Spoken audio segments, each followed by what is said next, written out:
Ya kami memang seperti yang beberapa teman-teman kami sampaikan bahwa di sana itu melakukan engagement itu sudah bertahun-tahun sebenarnya Bang Saud. Jadi bukan ketika ada program perhutanan sosial muncul, tetapi sebelum itu, jauh sebelum itu Sudah ada. lakukan itu. Ya tantangan terberat di sana itu ya. perambahannya mah itu Menjinakkan provokator ya. Ya, menjinakkan provokator. Silahkan masuk, Anda di Cerdas Cerita dari Kelas. Selamat datang kembali di Cerdas. Ini adalah episode yang spesial juga. Bersama saya masih jadi kepala suku Tuan Tanah di podcast Cerdas. Dan hari ini kita akan ngobrol atau berbincang soal dunia karet, tapi bukan pasal karet. Ya, teman-teman, Indonesia adalah salah satu negara penghasil karet terbesar di dunia.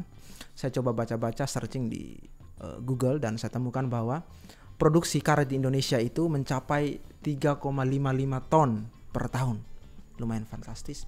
Dan luas lahan ya untuk perkebunan sawit karet di Indonesia itu 3,5 juta hektar. Itu angka yang sangat-sangat besar dan ya memang masih ada persoalan. Salah satunya soal harga komoditas yang belum stabil, terus kemudian serapan dari komoditas ini masih sedikit di dalam negeri sehingga seakan-akan tidak ada masa depan buat perkebunan atau petani karet gitu. Dan hari ini kita tidak akan ngobrol soal harga yang tidak stabil, kan itu biar orang lain yang ngobrol. Saya perkenalkan langsung, sekarang sudah ada Bang Rohiman Firya. Ya. Sering disapa Bang Rohim. Dia adalah salah satu karyawan ya Bang. Ya. Oke, karyawan di PT Multi Kusuma Cemerlang yang bergerak di pengolahan atau komoditas karet. Saya mungkin tanya yang pertama, apa kabar nih Bang Rohim? Baik Bang, baik. Kalau di Jogja sudah 1 minggu ya ini ikut pelatihan? Sudah ya hampir 1 minggu. Gimana nih? Sudah kemana saja nih selain Malioboro lah? Ya kalau Malioboro sudah pernah sih. Ada beberapa, karena saya suka kopi, jadi beberapa tempat kopi di Jogja mungkin udah saya. Kopi Jos sudah pernah coba? Belum. Itu kopi yang ditaruh arang. Oh, Kopi Jos. Kopi Jos. Suka pernah tahu tapi belum pernah minum. Oh, belum pernah minum. Saya juga sih, saya rasa aneh jadi tidak pernah minum. Sebagai orang yang punya latar belakang bekerja dan berinteraksi dengan karet, tentu tidak hanya karet dengan petani dan orang-orang yang berkecimpung di komunitas karet. Sebenarnya saya mau bertanya soal hal-hal sederhana Bang Rohim. Mungkin yang pertama, orang kan tahu nih karet itu biasanya buat bahan, ya kan, atau bahan-bahan lain yang terbuat dari karet. Ada manfaat atau turunan komoditas ini apa yang mungkin orang tidak tahu nih? Saya. Apa tuh Bang? Ya, sebenarnya berangkat dari karet itu sendiri ya, selain bahan baku karet, ban mobil, ban motor dan sebagainya, sebenarnya dia punya produk turunan juga sebenarnya. Jadi dia bisa dibuat menjadi fiber ya. Fiber, oke. Fiber, kemudian triplek. Triplek? Ya, triplek. Bukannya dari kayu ya triplek itu? Ya, dari kayu. Oh. Sebenarnya karet itu kalau kita belah dari strukturnya, sebenarnya karet itu bonus dari produk pohon karet itu sendiri. Yang paling pokok sebenarnya ini Bang, pohonnya, batang kayunya. Batang kayunya ya? Iya. Dan kenapa nanti ketika dia 25 tahun baru dilakukan pengolahan kayunya itu, penebangan. Sebenarnya yang utama itu kayunya. Kayunya ya. Ditebang, dijadikan fiber, dijadikan triplek, plywood begitu. Okay. Dan dia punya nilai jual yang tinggi. Kalau untuk karetnya sendiri itu hanya bonus, Hanya Bang. Bonus ya. Hanya bonus. Saya baca tuh bisa buat kosmetik. Iya. Ya. Turunannya bisa. Karena di Flores kan tidak ada karet. Tidak ada karet. Ya, jadi tapi kalau untuk kosmetik saya masih belum pernah tahu. Tetapi kalau produk karet itu sendiri selain menjadi produk baku, bahan baku untuk bahan ya, yang kita tahu, yang saya tahu itu ya produk turunannya adalah fiber, triplek, kemudian ya mungkin campuran untuk sintetis rubber. Dan yang sekarang fenomenal itu adalah sekarang aspal itu dicampur dengan karet. Karet ya. Ya. Oke. Makanya mungkin kalau kita tahu Mandalika, dia pakai aspal yang stick metik aspal atau apa namanya gitu. Jadi campuran ada karetnya. Dengan karet. Oke. Sehingga mungkin cakraman ban itu lebih lengket dengan aspal. Jadi itu mungkin saya sendiri tidak tahu. Jadi itu yang pertanyaan awal. Oke. Bang Rohim ini ceritanya bagaimana sampai bisa kerja di perusahaan yang karet itu? Sebenarnya saya kan gini Bang, latar belakang pendidikan saya sih dari kehutanan. Oh, kehutanan. Oke. Di daerah saya itu di Kalimantan Timur ya memang banyak sekali komunitas atau industri tambang ya. Tambang, kemudian ada beberapa perkebunan, dalam hal ini sawit, kemudian ada beberapa HTI, dan HTI ini kan hutan tanaman industri. Nah kebetulan kami di izin itu, masuk di kategori itu atau industri itu, yang notabene kebanyakan industri HTI ini dia akasia, bahan baku kertas atau pulp. Nah, kemudian saya itu setelah lulus kuliah dengan background pendidikan itu agak susah cari kerja di kota Bang, kota. Jadi waktu itu saya ada kesempatan untuk melamar dan akhirnya saya diterima di sebuah perusahaan yang sampai hari ini saya bisa bekerja, dan di situ banyak hal ya yang bisa saya lakukan. Di luar background saya sebagai forester, itu juga saya ya melakukan kegiatan-kegiatan implementasi pendekatan masyarakat. Yang sebenarnya mungkin dulu waktu masuk itu kita tidak terlalu banyak fokus ya, bahwa pokoknya ngurusin hutan aja gitu Bang. Ya. Masyarakat nggak perlu. Nah, tapi ketika kita join ke perusahaan ternyata masyarakat masuk dalam sebuah kawasan kita yang harus kita akomodir. Sehingga ilmu waktu kuliah itu terpakai juga Bang, ya. Gitu, nggak sia-sia gitu. saya menarik tadi soal sawit. Ada sebut sawit. Kalau kita baca berita soal kebakaran hutan di Kalimantan, hutan di Sumatera, itu kan panas-panasnya. Oh, ini perang antara perusahaan sawit dengan masyarakat kayak gitu. Jarang tuh kita dengar ini perang antara perusahaan karet gitu. Emang tidak ada konflik atau memang karet memang tidak punya bekas atau apa yang mungkin terkait dengan kebakaran itu? Sebenarnya kebakaran itu kan isu nasional Bang.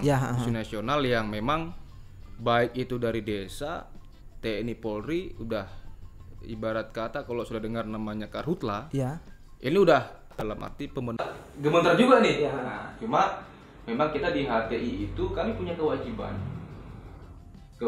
dalam arti pemenuhan bagaimana mengamankan kawasan, karena ini kawasan hutan negara yang diberikan izinnya oleh negara kepada kami sebagai perusahaan, dan kami punya kewajiban untuk menjaga. Nah, yang kami lakukan apa? Ya kami merangkul stakeholders, merangkul masyarakat, dan melakukan sosialisasi, pendekatan bagaimana supaya mereka itu tidak melakukan kebakaran. Kita punya tim juga Bang, punya tim TPKD namanya, tim khusus yang mengenangani ketika itu terjadi kebakaran. Nah kalau di kasus di Kaltim itu memang tidak separah di Sumatera. Di Sumatera ketika memang musim kemarau. Nah ketika di Kaltim kenapa jarang terdengar HTI, perusahaan HTI gitu perusahaan industri. Ya bisa dikata yang di daerah saya ya, yang perlengkapannya lengkap itu cuma di tempat kami Bang. Mulai dari mobil pemadamnya, mobil fire-nya sendiri itu kita lengkap. Helikopter juga kayaknya? Helikopter nggak ada Bang. Karena cakupan kondisi kita kan tidak terlalu besar, kita hanya 18.000 saja, 18.000 hektar. Ya cukup dengan patroli rutin darat, dan itu juga melibatkan kelompok tani Bang. Jadi kita bekerja sama dengan masyarakat, karena kan mereka mengolah lahan di situ, dan kita melakukan pendekatan kepada masyarakat bagaimana juga mereka punya rasa memiliki terhadap keberadaan kita di situ. Yang notabene mereka juga ada yang bekerja di tempat kita di perusahaan gitu ya, dan mereka juga melindungi kebun mereka, sehingga mereka juga adalah bagian partner kerja kita ketika ada laporan-laporan kebakaran. Bahkan sebelum ada potensi kebakaran kita sudah tahu ini potensi akan dibakar nih, atau mungkin Bang Okta gitu Bang Okta kayaknya dia buka di situ Pak gitu kan. Nah kita sudah mulai bisa seperti itu sih, karena kalau sekarang memang tidak ada kalau dibilang isu bahwa perusahaan HTI, karena memang kita punya perlengkapan lengkap. Jadi memang sudah ada semacam tindakan pencegahan dari awal dan melibatkan masyarakat gitu. Dan kayaknya itu jadi jawaban kenapa datang ke sini buat pelatihan pengorganisasian masyarakat. Kayaknya itu soal pelatihan. Bang Rohim bersama teman-teman dari ini kan perusahaan induknya Multikusuma Cemerlang ini ya. Royal Lestari Royal, Utama. oke benar saya salah. Itu dan kemudian punya anak perusahaan gitu ya. Ada di Jambi, dan di Kalimantan dan beberapa hari ini 4 hari ikut pelatihan di Satu Nama dengan topik pengorganisasian masyarakat. Saya mau tanya nih soal apa ya, ini promosi dikit. Apa sih pengalaman baru yang mungkin belum pernah diperoleh oleh Bang Rohim mungkin dengan mewakili teman-teman sebelum datang ke sini gitu. Yang pertama terima kasih sama Satu Nama yang akhirnya bisa mengorganisir kami, karena biasanya khususnya saya ya Bang, itu biasanya pelatihan sendiri. Paling sendiri. Banyak dia berdua, maksudnya itu berdua atau sendiri karena memang berbagai keinginan kita untuk menambah kapasitas kita. Dan sebenarnya juga beberapa tim dari Jambi dan Kaltim ini kita bergabung dalam satu training ini memang kita lebih menyatukan pemahaman sebenarnya, dan Satu Nama bisa menyelenggarakan training ini dengan baik dan kami bisa mengikuti semua. Dan secara pribadi saya ada perbedaannya itu adalah kita diajak langsung ke masyarakat, kita langsung improvisasi di masyarakat, ketemu dengan mereka secara langsung, yang notabene saya kalau training itu Bang di hotel. Padahal gitu, kerjanya di hutan ya? Iya padahal di hutan. Cuma maksud kita ya mungkin boleh sesekali. Tapi karena ini bagian daripada bagaimana mengorganisasi community gitu masyarakat, makanya saya buat rekomendasi kalau bisa Satu Nama itu buat 2 hari di lapangan atau 2 hari di kelas atau bagaimana, atau menjadi pilihan opsi kami live in di situ langsung. Jadi mungkin Satu Nama bisa bekerja sama dengan masyarakat, begitu kami bisa tinggal di situ. Saya rasa teman-teman seperti saya pun saya akan tertarik karena artinya kita punya keterbatasan waktu ketika di sini gitu Bang Okta. Jam 5 kita selesai, kita makan malam, habis itu kita kita jalan-jalan. Tapi ketika kita di live in di kampung, di desa, setelah makan malam kami bisa ngobrol dan ngobrol kan? Nah, seperti itu. Artinya ini akan lebih menarik ketika ketika teori yang kita dapat di kelas atau sebelum ke lapangan itu kita benar-benar menyampaikan secara penuh atau harapan-harapan mereka, karena kan biasa kalau kita di orang community itu membangun chemistry kan. Sehingga pendekatan dulu, harus nyaman dulu. Dan saya rasa terobosan terbaik yang pernah saya alami waktu training, selama saya training itu Bang Okta, saya baru ini saya bisa ke lapangan, ketemu dengan memang orang atau subjek di lapangan. Dan seperti kemarin saya ketemu dengan Pak Budi, meskipun tidak terlalu banyak saya kupas di dalam presentasi kami per masing-masing kelompok, tapi ada yang menarik dari situ bahwa ternyata ada orang Kalimantan Tengah yang notabene dia ternyata orang desa Sunyo yang memang dia bertempat tinggal di sini dan penghidupannya masih seperti itu gitu. Artinya kan saya masih ada rasa pengen menggali gitu, tetapi karena waktu Bang Okto sendiri mungkin tahu, karena ada waktu yang harus kita ini. Hal yang paling menarik itu Bang Okto, saya bisa ketemu dan teman-teman yang di Jambi juga senang kan, bisa diajak ke wisata, dan bukan hanya wisata yang bisa kami lihat, kami jalan-jalan berfoto, tapi kami ingin mencoba itu mempraktekkan di tempat kami. Iya benar. Jadi melihat potensi yang ada di wilayah atau tempat yang mungkin dekat dengan tempat kerjanya Bang, betul. Kayaknya ini kita bisa usulkan jadi program atau kemudian jadi sebuah terobosan sehingga masyarakat terlibat aktif di situ. Karena kalau di tempat kami di Jambi, di Kalimantan kan punya kawasan konservasi. Iya benar, Kami punya trekking juga Bang. Iya. Trekking tidak hanya di Jawa yang ada trekkingnya, kita juga ada trekking di situ. Memang kalau di KTH yang kita bentuk itu ada hutan, desa lingkungan, nanti kita maksud itu akan dibuat ekowisata. Nah makanya percontohan ini kan perlu referensi. Iya benar ya. Tidak hanya di komunitinya, tapi mungkin ada program yang kedepannya bisa kami contoh. Meskipun mencontoh, tapi artinya kan positif begitu benar. Bang. Itu sih sebenarnya. Berarti nyambung ini pertanyaan saya selanjutnya kan soal apa sih yang pingin dilakukan setelah dapat bekal gitu ya, sedikit pengetahuan ya mungkin sebenarnya sudah banyak dilakukan, tinggal refresh aja gitu, apa yang mau dieksekusi begitu dalam waktu dekat bersama teman-teman yang di sana gitu, setelah lihat dari Jatimulyo begitu mungkin ada nggak? Karena saya sudah pernah ke Jambi juga, kebetulan kan set kita ada 2, Jambi Kaltim, dan saya biasa juga mobile ke Jambi. Jadi kalau di Jambi itu memang dia berbatasan langsung landscape Bukit 30. Taman Nasional. Taman Nasional Bukit 30. Kita punya tim ranger itu mereka itu sudah punya feel sendiri dengan gajah. Jadi sebenarnya yang menarik adalah ketika mungkin ada orang, kalau orang Jambi sendiri mungkin sudah tidak asing lagi dengan gajah. Ya. Tapi ketika mungkin ada orang asing gitu, mungkin akan sangat tertarik, excited ketika melihat gajah itu secara langsung, Bang. Dan ini bukan gajah peliharaan. Gajah liar. Gajah liar. Gajah liar yang memang itu bukan 1-2. Ini bisa 10 ekor, Bang. 10 ekor. Itu belalainya panjang-panjang nggak? Itu ada belalainya. Di tempat saya tuh mas kawinnya pakai belalai gajah. Dilarang itu, dilarang. Nah, sama di Kaltim orang hutan yang lebih spesies kunci kalau kita bilang, kalau di Sumatera gajah Sumatera dan harimau Sumatera dan orang hutan juga ada. Nah, sama di Kaltim juga sama. Kayak yang kami bisa lihat adalah di desa Sunyo itu ternyata beberapa masyarakat ada yang tergerak, contoh di KTH Wanapaksi gitu kan, yang dulunya dia berburu, mereka tergerak untuk melakukan konservasi burung. Nah mungkin di sana ada memang suku Dayak gitu ya, suku Dayak yang biasa berburu, mungkin juga kita bisa mengadopsi cara-cara seperti ini, Bang. Nah itu saya bilang masih kurang waktunya, Bang, udah untuk mendalami itu kan. Nanti usul aja lah. Iya. Oke. Jadi memang itu ya ada semacam cita-cita begitu ya. Harapan kita ada itu. harapan setelah dari sini ada hal yang mungkin ini bagus nih buat jadi percontohan, karena sebenarnya sistemnya mungkin kurang lebih sama, kita cuma memindahkan ke tempat itu. Oke. Ya, kami memang seperti yang beberapa teman-teman kami sampaikan bahwa di sana itu melakukan engagement itu sudah bertahun-tahun sebenarnya, Bang Saud. Jadi bukan ketika ada program perhutanan sosial muncul, tetapi sebelum itu, jauh sebelum itu sudah ada lakukan itu.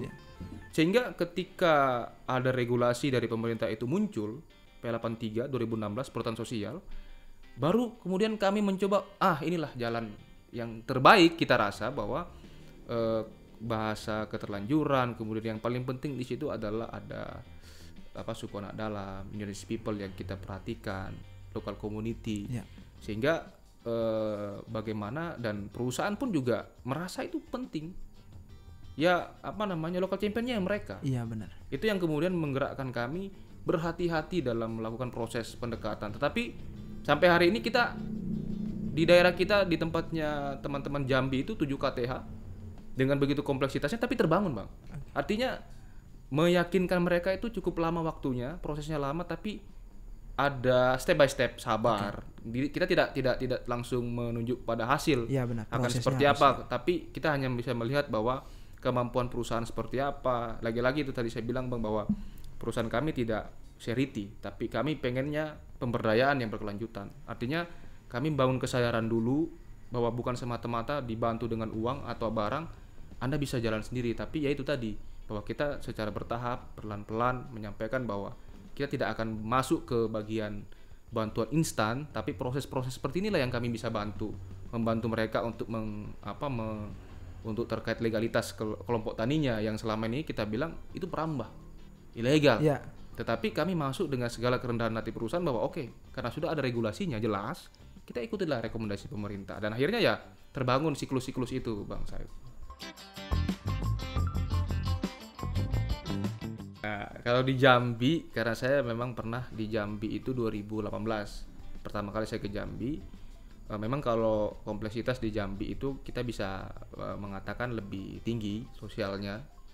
Karena di sana banyak hal yang kepentingan ya, baik itu yang local community, kemudian yang pendatang, keterlanjuran sawit dalam kawasan, belum lagi NGO atau LSM yang mencoba masuk. Ya artinya ada sesuatu hal yang kadang tidak ada benarnya kita perusahaan gitu ya. Kalau ditarik ke belakang bahwa kalau mungkin tidak ada perusahaan di area-area itu, mungkin kita juga nggak akan bisa lihat landscape lagi. Karena bisa kita akui bahwa landscape yang kita jaga itu adalah hutan yang tersisa dari yang sebelum-sebelumnya sebenarnya. Sehingga kenapa hadirnya perusahaan kita di situ dan kita bentuk area konservasi ya untuk menyelamatkan landscape yang masih tersisa itu. Notabene dulu ya, mohon maaf, di situ ada orang kampung, orang desa yang memanfaatkan hutan sebagai kayu untuk buat rumah, tapi untuk komersil juga ada. Artinya kan ketika itu tidak jadi pembatas, tidak ada pembatas, ya tidak ada yang bisa jamin masyarakat atau kelompok manusia yang saya hanya menggunakan untuk buat rumah, tidak ada jaminan. Ya.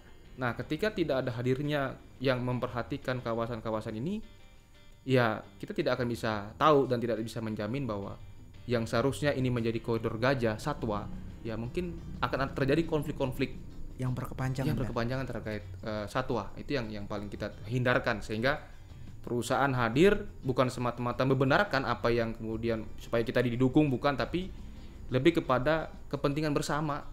Perusahaan juga melindungi kawasan kita kok. Dan ketika ada masalah kita rangkul dia untuk masuk dalam skema perhutanan sosial. Saya kira program itu tinggal didorong saja sebenarnya.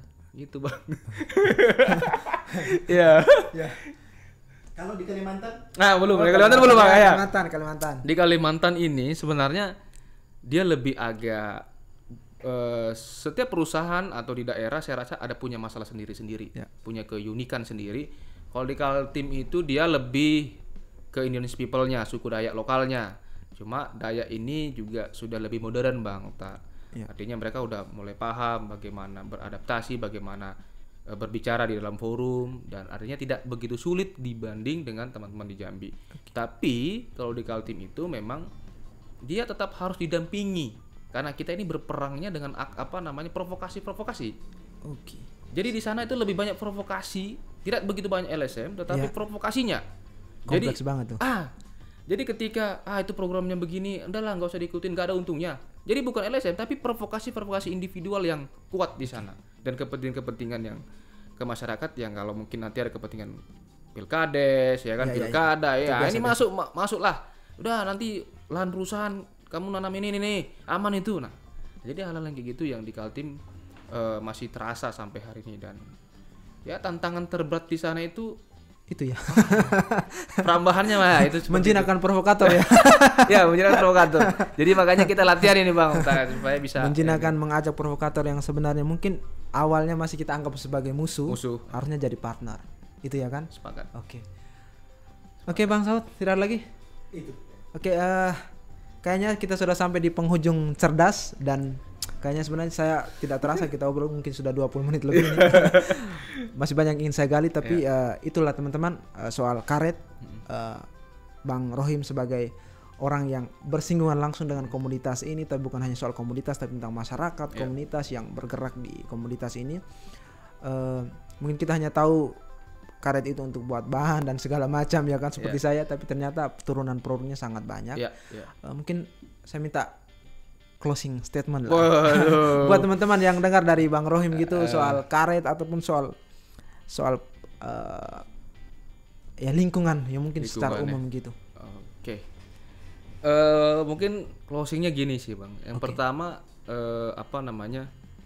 kita mulai dari hal yang positif ya, hal yang baik. Ketika hal yang baik itu dilakukan dari hati ya, baik itu ke masyarakat, dan karena kebetulan saya backgroundnya kehutanan juga tidak meninggalkan makhluk hidup seperti satwa ya, dan memang harapan kita ke depan bahwa setiap pelaku usaha yang mengedepankan yang namanya lingkungan dan satwa, sehingga mereka juga bisa hidup, dan tidak hanya masyarakat, tetapi masyarakat itu penting dalam kawasan. Yang paling penting adalah bagaimana perusahaan bergandengan tangan dengan masyarakat sehingga membuat salah satu siklus balancing semua sehingga sustainable. Saya kira itu. Sangat apik. Saya tidak perlu membungkus dan menyimpulkan. Baik teman-teman, terima kasih yang sudah mendengar podcast bersama antara saya dengan Bang Rohim sebagai bintang tamu di Cerdas. Jangan lupa like, comment, dan subscribe, dan share lah jika informasi dari Bang Rohim tadi, tentunya bukan dari saya, Bang Rohim sangat berguna untuk pengetahuan ataupun untuk menambah wawasan kita soal hutan, soal karet, dan everything all about ekosistem. Oke, Bang Rohim, terima kasih, dan sampai jumpa lagi. Semoga nanti kesini lagi ya. Oke. Kita nanti ngobrol lagi kalau kesini.